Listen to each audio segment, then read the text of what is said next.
அனைவருக்கும் வணக்கம். விருச்சிக ராசிக்காரர்களுக்கு திருமண தடைகள் உட்பட பல்வேறு விதமான சுப தடைகள் நீங்கி வாழ்வில் மகிழ்ச்சியும் முன்னேற்றமும் நிறைந்து கிடைப்பதற்கு பங்குனி உத்தர வழிபாடு மிக பெரிய அளவில் வெற்றிகரமாக அமைவதற்கான சூழ்நிலையை நிச்சயமாக உருவாக்கி கொடுக்கிறது. ஏனென்றால் அன்றைய தினத்தில் கிரகநிலைகளின் அமைப்பு எப்படி உள்ளது என்று பார்க்கும்போது இந்த வருடம் பங்குனி உத்தரமானது வருகிறது. அதிலும் சூரியன் மிக வலுவாக விருச்சிக ராசிக்காரர்களுக்கு 5ஆம் இடத்தில் சஞ்சரிக்கும் போது சந்திரன் 10ஆம் இடமாகிய கர்மஸ்தானத்தில் பங்குனி நட்சத்திரத்தில் வரும்போது இந்த பங்குனி உத்தர நிகழ்வானது நடைபெறுகிறது. இந்த வருடம் மிகவும் சிறப்பாக சூரியன் பூர்வ புண்ணியஸ்தானமாகிய 5ஆம் இடத்தில் அமர்ந்திருப்பதோடு அவரோடு இணைந்து ராகு மற்றும் புதன் போன்ற கிரகநிலைகள் சஞ்சரிப்பது மிகப்பெரிய அளவில் மாற்றத்திற்கு அடித்தளமிடக்கூடிய வகையில் அமைகிறது. சந்திரனும் 10 மற்றும் லாபஸ்தானத்தில் மாறி சஞ்சரிக்கக்கூடிய இந்த வேளை பல மடங்கு நன்மையும் முன்னேற்றமும் நிறைந்து கிடைப்பதற்கான அதிர்ஷ்ட யோக வாய்ப்பும் பல்வேறு வகையான சுப நிகழ்வுகள் சிறப்பாக கிடைப்பதற்கான யோகமும் உண்டு என்பதை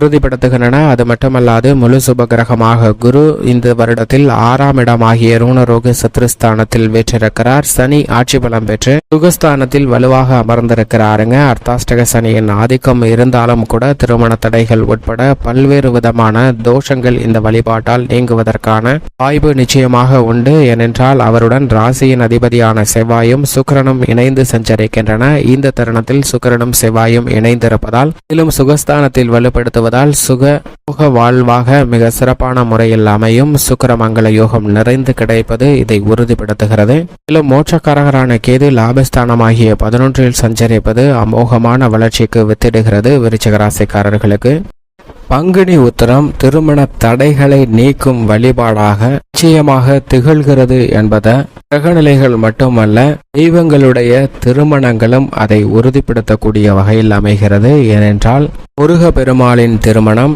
ராமரின் திருமணம், சிவன் பார்வதியின் திருமணம் என பல திருமணங்களை இந்த பங்குனி உத்திரம்தான் நிறைவேற்றியிருக்கிறது. எனவே பல்வேறு வகையில வாழ்வில் சந்திக்கக்கூடிய திருமண தடைகள் நீங்குவதற்கு மிக முக்கிய வழிபாடாக இந்த பங்குனி உத்திர வழிபாடு அமைந்துள்ளது. பொதுவாக மீன ராசியில் சூரியன் இருக்கும் போது உத்திர நட்சத்திரம் வரும் வேளையில் இந்த பங்குனி உத்திரமானது கொண்டாடப்படுகிறது.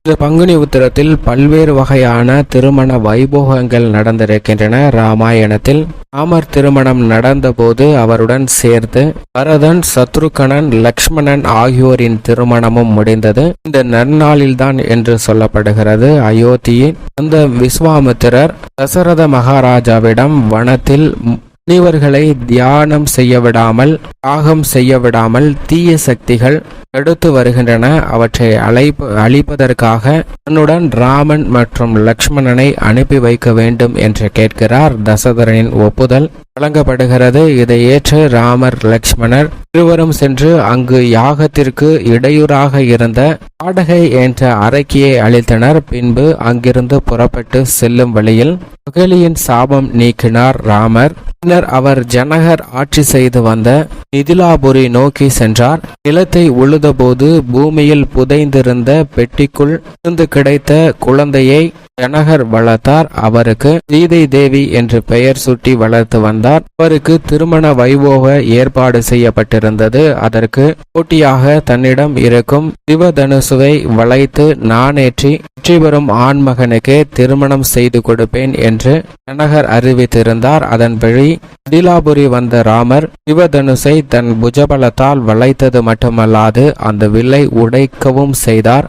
அப்போது ஜனகர் அங்கிருந்த தன்னுடைய புரோகிதரை நோக்கி, இவர்களுக்கு விவாகம் நடைபெற வேண்டும், அதற்கான ஏற்பாடுகளை செய்யுங்கள்.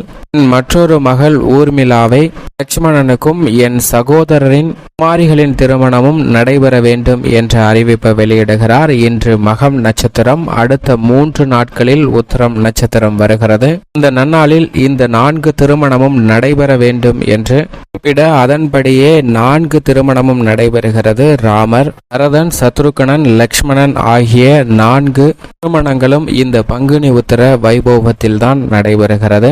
ராமருக்கு திருமண பாக்கியம் கிடைக்கும் போது அவருடன் சேர்ந்து மற்றவர்களுக்கும் கிடைப்பது கூடுதல் சிறப்பாக பார்க்கப்படுகிறது. இதே போன்றுதான் சிவன் பார்வதி திருமணமும் இந்த பங்குனி உத்தர திருநாளில் நடைபெறுகிறது.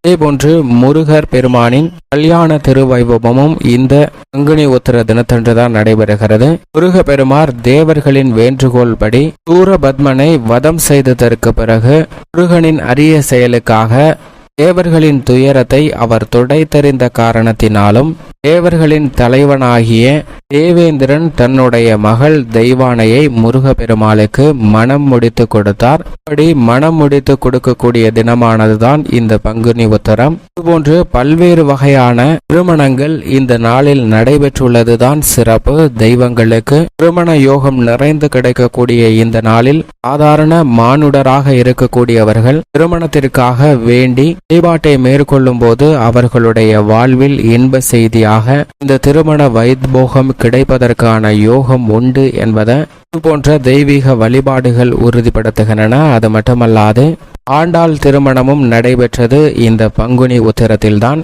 மேலும் கூடுதல் சிறப்பாக பார்க்கப்படுவது ஐயப்பன் அவதரித்ததும் இந்த நன்னாளில்தான். எனவேதான் இந்த நாளில் 2024 அன்று 25ஆம் தேதி மார்ச் மாதம் வருகின்ற இந்த பங்குனி உத்திர தினத்தன்று புண்ணிய நதிகளில் அல்லது குளங்களில் நீராடி ஆலயங்களில் நடைபெறுகின்ற தெய்வீக திருக்கல்யாணங்களை காண்பதன் மூலம் மிக மிக சிறப்பான விசேஷம் உங்களுடைய வாழ்வில் கிடைப்பதற்கான யோகம் உண்டு என்பதை உறுதிப்படுத்துகின்றன. அது மட்டுமல்லாது பலர் விரதம் இருந்து முருகப்பெருமானின் அறுபடை வீடுகளில் சென்று தரிசிப்பது மட்டுமல்லாது பழனி, சுவாமிமலை போன்ற தலங்களுக்கு சென்று வழிபாடு செய்வதால் மிக பெரிய அளவில் இருக்கக்கூடிய தோஷங்கள் பாதிப்புகள் விலகி தங்களுடைய வாழ்வில் திருமண பாக்கியம் மங்கள வைபோகம் நிறைந்து கிடைப்பதற்கான யோகம் உருவாகிறது. இந்த பங்குனி உத்திர விரதத்தை நிச்சயமாக பெண்கள் மட்டுமல்ல ஆண்களும் கடைபிடிக்கலாம். பங்குனி உத்திர தினத்தன்று விரதம் எடுத்து தெய்வீக திருக்கல்யாணத்தை காண்பதன் மூலம் அவர்களுடைய வாழ்வில் இருக்கக்கூடிய திருமண தடைகள் நீங்கும், நல்ல வரன் கிடைத்து திருமண பாக்கியம் அமைவதற்கான யோகமும் காதல் திருமணம் செய்வதற்கான வாய்ப்பும் கிரகநிலைகளை உருவாக்கி கொடுக்கக்கூடிய ஒரு சூழ்நிலை நிச்சயமாக உருவாகும் என்பதை இந்த பங்குனி உத்திர வழிபாடானது மிக சிறப்பாக உறுதிப்படுத்துகிறது.